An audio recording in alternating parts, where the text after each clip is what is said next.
Welcome to Couples Becoming Intentional. I'm Carrie. I am John. And here at Couples Becoming Intentional, we want to equip you with different tools and resources so that you can live intentional lives with those that you love to leave a legacy that lasts. Welcome to this week's episode of Couples Becoming Intentional. We have a very special guest here today. I'm super excited to welcome my friend, Miss Hannah Brindley. Yay! Welcome to Couples Becoming Intentional, Hannah. Yay! I'm so excited to be here. Seriously, thank you so much. You are so welcome. So this is the first time. So Hannah and I have worked together for well over a year now. And this is the first official time that John and Hannah are meeting. So John has some questions about who in the world this woman is. Yeah. So first question, Hannah, is when you're not interviewing on random people's podcasts, what do you find yourself doing? Ooh, do you want to know like career or do you want to know personal? Sure, both. Both? Okay.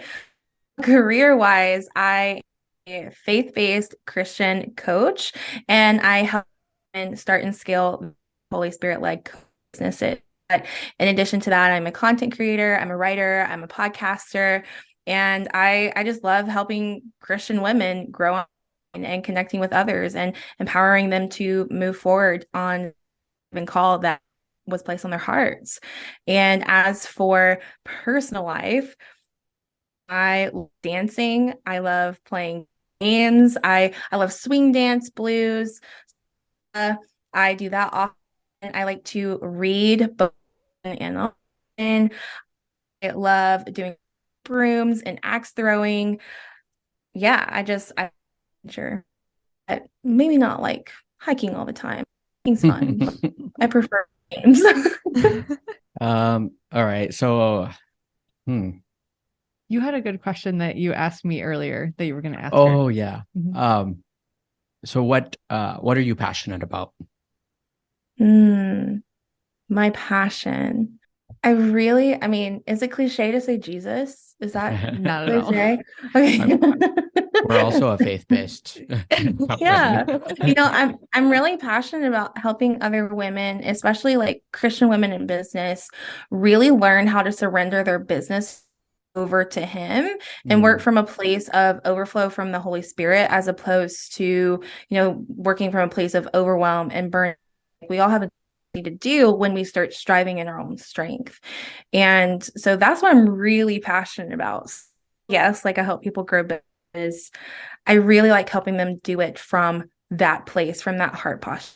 And that's what I love so much about you, Hannah. And I think that's what attracted me to you and your business way, way long ago, was the fact that it was going against the grain of what I feel like we had been taught in the network marketing space. And we won't go into that in this episode. We're going a totally different direction, which I'm really excited about. But I think you having a heart and a passion for helping women break free of that bondage of the hustle culture and striving, and really coming at it of a attitude of surrender to what our businesses can look like, and also being able to hold them both in our hands, of having a business that makes successful income and is a business that is fueled by faith and not one or the other. So I'm really grateful for our friendship and just this passion, this ministry that you do have for women. And we'll talk about at the end of the episode about how people can get connected with you. So I'm excited for that. But today we're actually going in a totally different direction. So I'm really excited about this because we are actually going to be talking all about singleness. Right. And just hearing it from Hannah's perspective. And that's something I've really admired about Hannah, is we're similar in age and yet been running a successful business with you and Weston, your puppy. And I admire it because that's not our story. That's, if you've listened to this podcast for any amount of time, we got married young and we had kids young. So we're not single. We are not single. So we really wanted to have Hannah on to share more about her journey, and then also be talking about what can the capital C church do to best support singles in this season, or from her perspective, and then also what would it look like for married couples like John and I to be able to come alongside different singles that we know in our life to really serve them well, to help them look more like Jesus in their season of life. So, Hannah, to kick things off, Can you share with us a little bit more about your journey? Yeah. Oh, this is a good story. Um, I've been single for has gone 9 years this year. So I've dated here, but nothing serious. Not by choice. It just hasn't happened. But it's actually really interesting because I've been single for this long, but before that, I was constantly in a relationship. From the age of 13 to 21, I had a boyfriend. I mean, there may have been like 6 months, where I was single, but I was like a boy, you know, I would end up getting a boyfriend. And, you know, at that stage of my life, there was one person I really thought I was going to marry. Long story short, it was a 3-year relationship. It ended up being very toxic and just very manipulative on both of our parts. And it just wasn't good. It just ended really, really bad. It ended up leading me down this awful spiral. And it just set me on a not good path. Let's just put it that way. And so essentially, after that relationship, I ended up having one more boyfriend, put me on a not good path, even more so. But that being said, because of that, I probably spent 4 years being single, basic turmoil, really just trying to find a boyfriend, just to appease this desire and this longing I had in my heart, only to discover that, well, for one, that wasn't going to satisfy me, and two, this wasn't happening. The funny thing is after my last boyfriend, it's just so funny when I tell the story, because I'm like, God, like, why are you listening? So weird. But I basically prayed to God after my last boyfriend and I broke up when I was 21 years old. I just remember like falling on my knees, and I was, just sobbing in tears and just begging God to please not, allow a serious relationship into my life until it's the right person. And it has been 9 years since that prayer.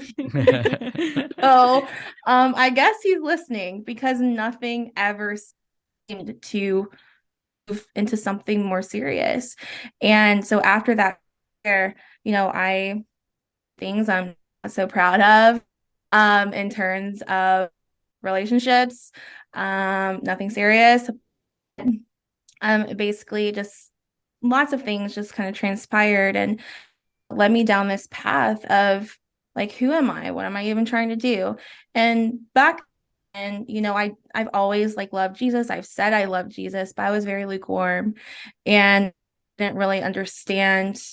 I knew the concept that Jesus was my husband, but I didn't really understand that concept really. So I just kept looking for different things to fill a void. So I was looking for a a boyfriend. And then when that wasn't working, I focused on my career. And that's actually when, I started entrepreneurship and ended up on this path, which then that is actually what God has used to, show me like he is more than enough. Like business was a catalyst for me, but if I didn't, like if I wasn't single, I don't know if I would have turned to business, if that makes sense. So it's been this like really interesting weave and just journey that God has just taken me through. Now I feel like I'm giving you my whole life story, but hopefully that answers the question. I love that. I think that sharing all of it too, because I feel like a lot of times when we talk about singleness, there are people who have been single their entire life, like never been kissed, never had a boyfriend, never had any of this kind of stuff. And to share that God really actually used it as a redemptive tool to be able to bring about so many other blessings in your life. I just love that aspect of it. Yes. So Ditto. I would love to know from you, Hannah, as we talk about life in ministry and life in the capital C church, what has being single looked like in that sort of sense? Because I feel like a lot of times we kind of, and John and I have talked about this a lot, we've downplay singleness. Mm-hmm. Right. Like we will like almost idealize that to be a good Christian is to be married. And so like the reality is that like Jesus was never married. Paul was never married. And so like we see these like literally Jesus was single. And so we're getting something wrong if we're putting too much emphasis on like this is the ideal, this is what a good Christian would do. Right. So I would just love to know from you, Hannah, what has been your experience just in the church world of that? If you've been faced with that, and kind of what would be some of your almost advice if you were to like talk to leadership at churches of how you could best be used positively instead of maybe negatively with some of this feedback we've been getting recently. Oh man. Okay, a lot's actually coming to mind for this question. Where do I even begin? The first one, I feel like in the church, like you said, they do downplay singleness. And I think if they, most of the time, right? I'm not talking about every church and all that. So just wanting to throw that out there. But I see so often that when they do talk about singleness, it's referring to purity. And I feel like, well, one, yeah, like that's great. Like we need to talk about, but I think we also need to talk about what happens if you don't stay pure. Like what then? Because I think what happens is that, people been traumatized by saying like, oh, well, I'm not pure, did XYZ. Now I don't want to tell me in the church. And now I'm just running farther and farther away. But like I said, like what happens if they do? Like people are just going to run away. So what can we do as a church to, not say like, not necessarily say like it's not wrong to do that, but here's what actually happens, and here's what Jesus has done, right? And here's how he has redeemed that, and here's back on track. I think that would be very, very helpful in that sense. But also with that, if we're only just talking about purity, well, we're not talking about beautiful season that singleness is, right? Because yes, like, marriage is a really, so is singleness, like John said, Jesus and Paul were single, so how are we honoring the Lord and how are we glorifying the Lord single? We aren't taught that in church. Taught that marriage is this really beautiful representation of how Christ loved the church. But what about singleness? What is that teaching you? Right? And so I just think that the church as a whole could do a little bit of a better job in that aspect. I'm not talking about every single church. I do think that there is this disconnect, and it almost feels like, if you are single, something's wrong, right? And I just don't think that is the case, because I do think that there are people out there that are very happy being single. Although I do feel like most Christians, again, not everyone, want to get married, but that doesn't mean they're unhappy. And that mean that something is wrong. They're on the right path. They're doing exactly what the Lord had planned for them. And so that being said, why do we think that it's just wrong? Why is it wrong? Be single, it's not. And goodness, there's another one that just came, is that I see too in some churches that, let's just say there are small groups, right? A lot of churches have small groups, most of them do. But I see a lot that them focus on couples or newlywed. But what about this? Right? Or vice versa. I've seen churches focus so heavily on singles and not on married couples. And I'm just like, oh my goodness, like, can we beautiful both? And can we also actually combine the two, right? Because I think the really beautiful thing is, and I might be going into a different question, but this is relevant. Like I will share more about this later, but I feel like when you are single and you want to be married, yes, you want singles because married and you hopefully will find your spouse in that little arena. I do think that if singles do not hang out with married couples, they're not seeing the beautiful representation loving the church. And I think a lot of singles will remain single because they're not hanging around married people. So, anyways, I could just talk on and on and on. So, I'm just gonna give it back to Carrie and John now. Yes. This is such a good, you brought up a lot of things that John and I were already talking about before we even hit record. Of one, I'm going to go back to even the beginning of you talking about how the church has done some churches have done a really bad job of talking about the purity side of it. You can go back and listen to a couple episodes previous to this where we kind of dip our toes into talking about this. It's episode 33. And I think, to your point, I'm hoping that as us in between millennial and Gen Z, I feel like we're in our own little category, have grown up with purity culture, and now we're older and have walked through that and realized the good things and the bad sides with it, that we're now like, okay, we are actually desperate for the church to actually start talking about this more, because now it's more coming to light different unpure things that have happened or things that we feel shame about that we don't need to, that is a part of our story and it is a part of like sin that we have walked through. So thank you for bringing light to that. I hope and pray that our future kids, like, it's different, and that's all that we could ever hope for. The other side that you had talked about, which John and I were talking about before, is like this, we want to be able to serve singles well, but so most of the time it's like, okay, we'll put all the singles in a group together because then they'll find their spouse, and that is the solution. Or we say we have no opportunity for single people and we just need to throw them in with all married people. And I'm not saying either completely on either side is right or wrong. I think there's a happy medium that you can find, but I'm really grateful that you brought that up.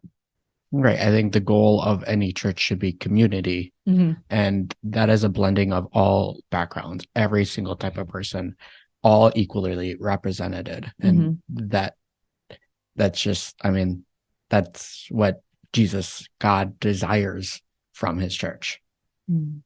It's so true. So, Hannah, as you were kind of talking about it on this side, where do you feel like, as married couples or people who are in a different life stage than you, how do you see them best being able to support you through your singleness? Because for me, this is like, I can think of a couple of friends in mind. This was like way long ago, like right when we were getting married. I felt so guilty talking about my marriage, talking about my relationship with my friends who were single, because I did not want them to feel jealous at all. Or I felt like I was bragging, or I'm like talking about something that I know that they want. And so I like would diminish my joy for the sake of them. And I know there was probably a balance, and I know it was immaturity on my side for a lot of different things in that season. I'm super conscious of like wanting to be able to, this sounds so silly, but serve you guys well in something that you guys may be desiring in the future. So I'm just curious, from your side of things, Hannah, how do you see people who are in a life stage that maybe you might be desiring down the road? How do you see them best being able to support you now as a single woman? This is a really hard question because I think it also depends where the single person is at spiritually, because it's a real question. Because for me, in Zen, the way is you're to be able to best support singles is to interact with singles. Well, of course, interact with singles, but something else is coming to mind is to really make sure that your marriage really does represent Christ loving the church, right? I honestly think that is probably the best thing you can do, because if you do that, we're going to be able to model that. We're going to see that, and then if you are loving each other in that way, that is when I think when you do talk to singles, you're not going to be bragging at all. Like it's going to be literally like sharing Christ's love with them. You're going to be a light for the Lord, and so singles, they're going to want to learn from you. They're going to be around and feel like, I think sometimes, I'm saying this because I went through a season like this, like I mentioned early on in my time of being single. I've felt very insecure about being single, and I would get jealous when, friends would get married or they, but a part that actually bothered me the most, and they didn't include me in things. And I think, that might come from one, they're, loving each other, which awesome. But two, maybe because they were insecure and they didn't want, not insecure, but secure in talking about it with me or with, friends, and in the sense of like, to make me feel insecure. So again, really hard question, but I do feel like it just comes down to loving each other well and loving them well. And the way that you love them is by inviting, and I don't think bragging it, I think that's just making sure that they're loved on. And I think also just, being available if they want to talk, but don't assume that they want to talk about it, I suppose. Right. Just like be available for that. And if they are, sharing that, like, hey, like I do about this, like, be the best, mentor and be for them, and if you think like, hey, like if you happen to now single, don't be afraid to introduce right to each other, like I think that's a good help too. Oh my goodness. That honestly, I was not expecting this answer at all, of like having the best way that married couples can be supportive to those who are single is to reflect Jesus in their marriage. And I know for me, I wish that when I was single, I saw that marriage can be hard, because yes, I like cognitively knew that, but I was so caught up in the romanticized way of marriage is just bliss, and it's not. So I romanticized that so much that I wish I would have had a married couple older than me. And we eventually did kind of sit me down and like kind of break me out of my fantasy a little bit of like, oh, this actually is hard. And through the hard, you still get to reflect Jesus. So thank you for bringing that up. And I think that's a good reminder for those of us who are married, who are listening to this, that like the way we represent Jesus in our marriage is extremely important to everyone watching us, not even just our kids, but those that we're in fellowship with, and to check in our single friends and just include them into our life. I know that's something that John and I are really passionate about, of just come be a part of our life. Like, come be a part of the chaos, come be a part of the messy house and the dishes, not in the dishwasher yet. Like, just, I know you don't really like that, but no, I don't. It's a lot of humbling on my behalf. I know it really is. But just come be a part of it, because we want to make sure that we're not isolating ourselves because of that. So thank you, Hannah, for shedding light onto that. John, do you have any final questions before we wrap, or final thoughts? No. You're like, I'm putting him on the spot and now he can't think. I mean, in the midst of like, after like talking about like, yeah, we want to cultivate culture and cultivate community culture, community culture. There we go. There you go. And so a lot of C's, a lot of hard C's. Anyways, let's throw Christ in there too. But like, that being said, like, the reason we do community is because like that is a gift from God. Like, in the beginning, he says like, now let us, as like the community of, whether it was he talking to the rest of the triune God or if he was talking to the angels, it's debatable. And but like he's talking about community. And so like he gave this, like, that's the reason why he made us, is that like he wanted community, and community can look so diverse, so unique that like we can model that not just like to our single friends or our married friends, but like to the world around us of like, you know what, these people are living in harmony and they're doing it in a way that's like countercultural. And so we're hoping that this will spark like, hey, how can I reach out to people that are not exactly like me, or people that are sometimes alienated in the church? Absolutely. Hannah, do you have any last final piece of advice for those who are married or find themselves single and just kind of maybe having, let's do this. If you could give just a final piece of advice for somebody who is single, who's kind of, they hate it, they're discontent, and they're like the ones praying, God, give me a husband. I'm glad you asked this question. I feel like, this is something I feel like I needed to hear and I had to learn over and over and over again. So I'm just going to share it with you today. And I feel like, the Holy Spirit had to teach me that, singleness is a beautiful season. I think there are like so many times cry, God, like, I'm not single anymore. But, in those times, I realized, and Lord just revealed to me the sufficiency of Christ, and just like He is enough. Like if you do not have a husband one day, like it is okay, because Jesus is more than enough, because it's actually never going to satisfy me or make me feel whole. Only Jesus can do that. And He's to teach me that if you are in right now, you were just like, I don't feel right. Like I literally feel whole. And I think it's because I didn't have a husband, because people say you have your other half and la da da.